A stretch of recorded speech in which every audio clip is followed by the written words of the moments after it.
Hi ladies, and this is Elisa with another update. I'm just going to talk about my glucose test and my experience with it. My glucose tolerance test, the 3-hour test, and the results.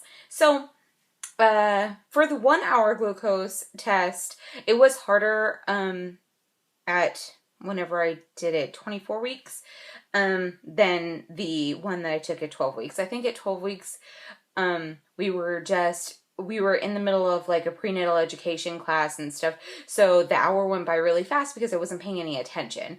I did feel gross, but I don't remember it being too bad one way or the other. But the 3-hour, but the 24-hour, or the test at 24 weeks, which is also 1 hour, that I did end up failing.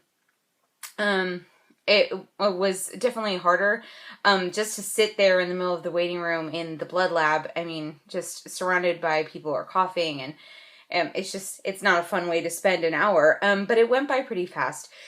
So I did fail that. I don't remember if I told you guys that in the last, update. But anyway, so the 3-hour I did have to take, and I figured even if I didn't pass it, with IVF, I'm kind of used to needles at this point, so pricking my finger didn't sound like that big of a deal. Modifying my diet, I mean, that sucks, but whatever's best for me and baby. I mean, I've told you guys that before. So, the 3-hour, you show up. My plan was to show up at, as soon as the lab opened on Saturday at 7 a.m., and so I did that, and they don't want you to fast.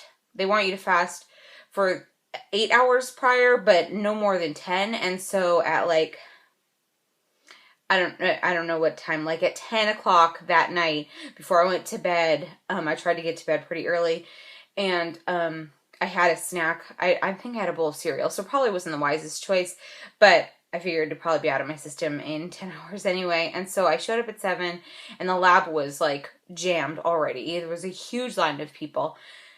So that kind of sucked because then I didn't get to take it right at 7 like I wanted to, so that it would be over and I'd have the rest of my Saturday.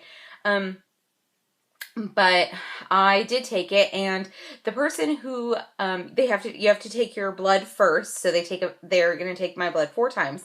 And so they take the fasting blood, and right there at the phlebotomist table after she took my blood, they give you the little container. And the person who made the appointment said that it was probably going to be a twice as big container, and it totally wasn't. That's why I should never listen to the people who make the appointments.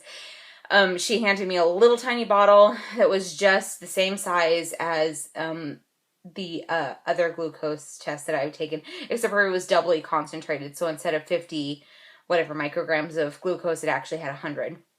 And she came out with an orange one, and I hadn't had the orange one before. I'd only had the lime both times that I had taken it. And so I was like, well, you already have that one, that's fine. Because I probably would have stuck with what I already knew, but the orange one definitely tasted worse than the lime one. It tastes like Orange Crush, so it's not too bad, but for breakfast, I mean, the first thing a pregnant person wants to eat is not that much sugar. It was very overwhelming, and so it was harder to get through than any of the lime drinks were. But the phlebotomist has to watch you drink it, and she's all, wow, that was really fast, because I drank it in like under 2 minutes, because you have 5 minutes to space it out, but they want you to consume it that fast. But I just basically took the biggest gulps, pretended it was the nastiest beer or alcohol that I had ever tasted, and just drank it as fast as I could. And that first hour, I was just, let me tell you, it was horrible. I kept looking at my clock, and I don't know if it was because I didn't bring a good enough book or what was going on, but it just physically, I felt disgusting, and I was like, I cannot believe only 25 minutes has gone by. It was so gross. I felt so nasty. So that first hour was just miserable and dragged and dragged and dragged. And then you just walk back there, and there's a very nice, I think he was a phlebotomist too, but like he's in the reception area. So he kept on guiding me back to where to go and making sure that, he would, like call out, time to draw, blah, blah, and then, find me a seat or whatever. So I just went back and forth between my 2 arms, went from my left to right to left to right, for all 4 draws. And each hour just got easier and easier. So Uh, it was just because my body was processing the sugar and getting rid of it. But that orange flavor just coated my mouth for at least the first hour. But after a while, because you can't have water, you're not even allowed to sip water during the test because they're like, it might dilute the results or whatever. So, I just know that that first hour was terrible, and the second, every hour after that was much easier. So, for any of you who have to end up taking that test, it really wasn't as bad as I thought it would be. Like, I thought that I would be lightheaded, so I brought a snack and a water bottle for at the end, and I felt fine afterwards. So, I don't know if that's a good sign or a bad sign, but at the end of the third hour with the last draw, I was like, thank goodness. And it was mostly just because you have to sit in the lab. So I tried to go outside for a little bit, and I tried to sit out by the front doors in the most comfortable chairs I could get, because you're pregnant. But anyway, so all day long, I just went home, and I immediately had some fruit and a piece of butter toast. So if I was gonna fail, then that was probably not the best way to have the first meal of the day. But that's what I wanted. I was thinking about all morning long during that fasting glucose test. I was like, I want the mango I have in the fridge, the strawberries, and toast. That's what I want for breakfast, and that's exactly what I came home and had. So my results were posted on Sunday. So Kaiser does it really fast. And then someone called me again to tell me the results on Monday. I'm like, anybody who has the internet already knows. Thanks for giving me belated information. So my results were, I'm not going to get into the numbers, but my results were the fasting I passed with pretty low numbers. The 1 hour I passed with slightly higher elevated numbers. The 2 hour I did not pass, and the third hour I did pass. So between the 1 hour and the 2 hour, your glucose is supposed to drop somewhere around, it looks like 25 points. And my glucose only dropped 4 points. So, I mean, it still only works out. It's really not that bad. It's supposed to be less than 154, and mine was 161. So it was elevated, but it wasn't crazy elevated. So that sucked. I didn't know what that meant. I hadn't talked to my doctor. And then, as you guys know, Sunday was Easter. So I didn't know what to expect. I didn't want to email my doctor on Easter because I didn't want him looking at it, and I figured he probably wouldn't anyway.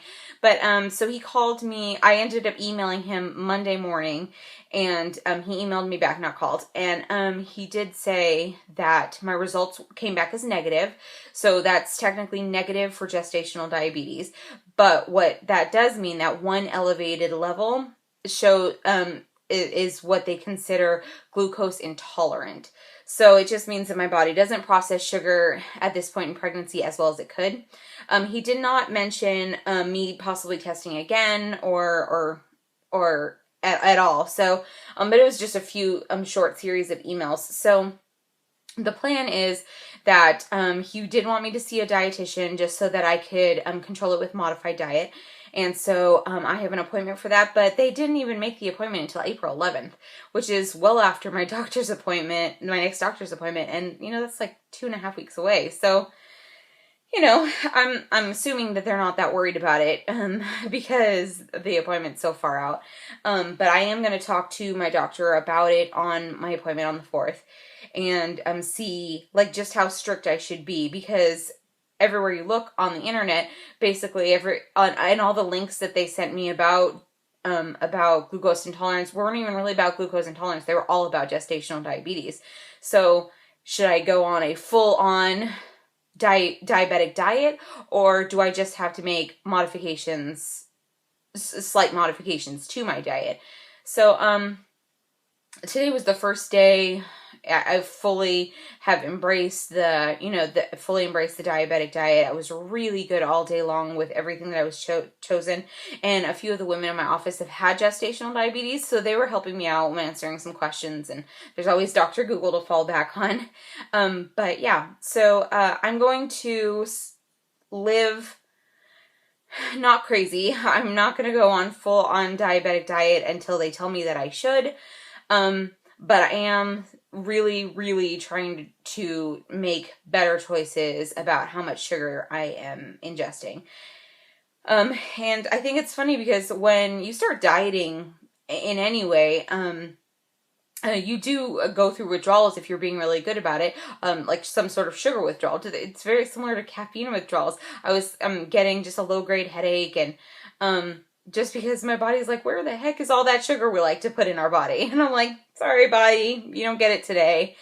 So I figure that'll probably clear up. It didn't last all day. But I just was better about my snacks, and I felt better. So I think that that's a good sign. However, with dinner, I did have curry chicken, and so of course I ate that over rice, and rice is a carb, it turns into sugar, blah blah blah. And then I was even more naughty. So I was good all day at work, and then the moment I got home and had dinner, that was pretty naughty. And then I had still a little pint of Haagen-Dazs in the fridge, and I did have some of that. So. And I didn't even think to look. I knew the Haagen-Dazs was bad for me, but I didn't even think to look at the ingredients until I was already like, hey, I'm done eating this for now. And went to look at the label and went, oh, well, that's really bad. Because not only is there a lot of sugar, but there's tons of carbohydrates, and our body turns carbohydrates into sugar, into glucose, and all sorts of things. So it's just going to take some education on my part. And patience. And Brian went out and bought me a whole bunch of healthy snacks that are low carb and low sugar. So, on the diabetics diet.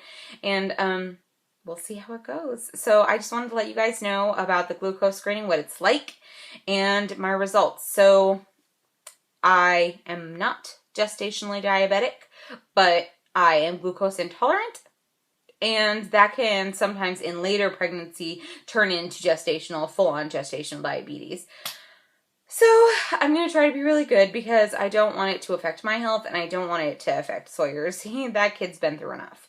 But yeah, so I guess I will talk to you guys after my next doctor's appointment.